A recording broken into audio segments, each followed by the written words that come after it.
Since the start of the 20th century, the Mafia has constituted a significant part of the organized crime underground in the U.S. In addition to its American operations, the Mafia is currently active in Italy, southern France, Germany, and Russia. The facts of the Mafia's presence and its wide range of criminal activities from prostitution and illegal gambling through to drugs distribution, contract assassination and slavery are undisputed. What is less well known is the extent to which the Mafia is one unified organization. The Mafia was first formed in the 9th century AD, in Sicily. The original Mafia valued loyalty above all and respected culture, family and heritage. Membership was only open to Sicilians. How powerful is the Mafia? 140. And the organization's aim was to protect the interests of its members. As the centuries passed, the Mafia evolved the belief that justice, vengeance and honor were matters for the individual to look after, and not responsibilities that should be delegated to the current government, which was often put in place by invaders anyway. Secrecy was maintained through the tradition of omerta, which said that betrayal of the society's trust was repayable by death. Early in the 18th century, the Mafia started to become openly criminal. Money was extorted from wealthy Sicilians, who would receive a picture of a black hand. If cash were not forthcoming, arson, kidnappings and murder would follow. The Mafia has been active in the U.S. since the early 19th century, particularly in New Orleans. Word soon got back to Sicily that a lot of money could be made in the New World, and the organization grew swiftly.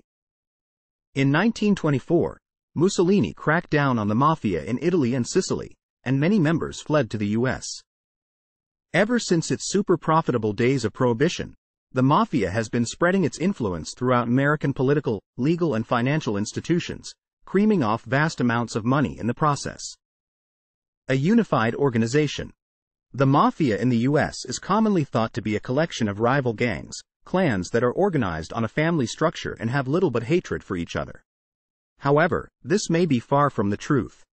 While the different gangs do certainly compete, the heads of the 24 families regularly meet in a cartel called the Commission. At these meetings, they settle territorial and business disputes and decide policy for the coming months. It is possible that the Commission may also negotiate with government agencies, particularly the CIA, on areas of activity where mutual benefit can be derived. Follow the money. The spread of the Mafia is truly staggering. In the U.S., the Mafia and officials from the government were maintaining an Illinois-based bank as a criminal enterprise, laundering money. The bank was run by an alleged Mafia associate, the Catholic Bishop of Cicero Paul Marcinkus, head of the Vatican Bank until 1991, working in association with a congressman who was a controller of the CIA's Black Ops budget. A documentary detailing this was actually made, but before the program could be broadcast, state law enforcement officers threatened the makers, families were harassed, and one was falsely arrested. Why change? Organized crime is just that, organized crime. The last thing it wants to do is to take over the trivia of everyday government, something that isn't necessary anyway, given the alleged number of politicians already in the pay of Mafia dons. The main suspects. The network. Major world crime organizations are teaming up to maximize profits. Just like any legitimate big business, crime empires that merge activities can improve profitability. The Mafia has joined forces with the triads, with the Yakuza and with drugs cartels. This alliance, known as the network, also accepts junior members such as Jamaican Yardis and Algerian slave traders. Because different groups control different resources, they have much to offer each other. The American Mafia, for example, can provide access to the U.S. banking industry, law enforcement and justice systems as required. Established government. To what extent are government and organized crime actually different? Paying tax or protection money amounts to much the same thing, and few criminal organizations have caused as much public death as the U.S. did courtesy of Vietnam, or Russia did in Chechnya.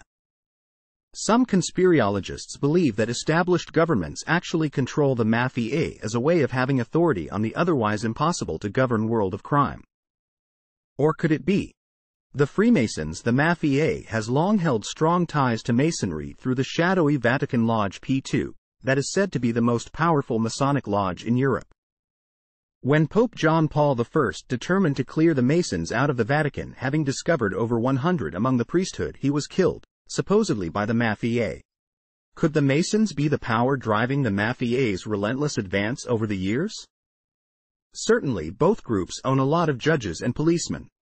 So after all these conclusions, there is no doubt in saying that the Mafia can provide access to the U.S. banking industry, law enforcement and justice systems as required.